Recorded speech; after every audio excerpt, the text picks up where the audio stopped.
Hey guys! Welcome to my channel. If you're new here, I'm Fred Capson who is making a lot of videos. And without further ado, let's start with the video. Ang gagawin natin ngayon ay isang banana, oatmeal, peanut butter with yogurt smoothie. So, super easy and super cheap na ingredients na ating gagawin.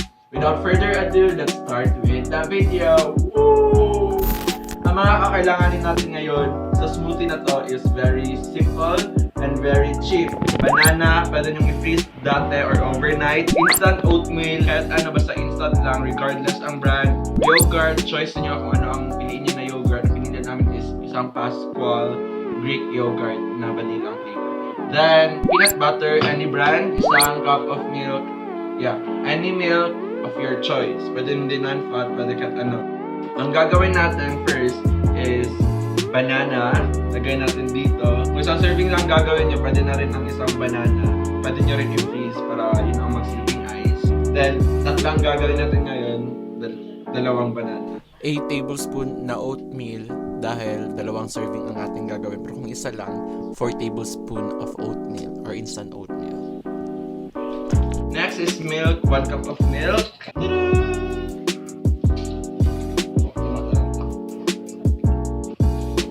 Next is peanut butter. Pwede na 1 tablespoon. Next is ang Greek yogurt. 4. Pwede na yan. Pwede nyo ramihan kung gano'n talaga ay kung depende sa preference nyo. Pwede nyo rin gayahin. After that, sairin nyo natin to. After that, make sure na i-cover nyo kasi kung hindi nyo i-cover ko.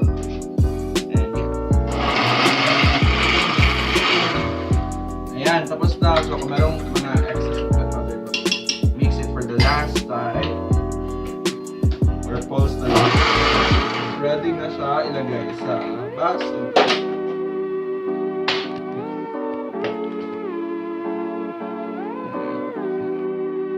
Next, lagyan natin ng banana sa taas para mas maganda tingnan.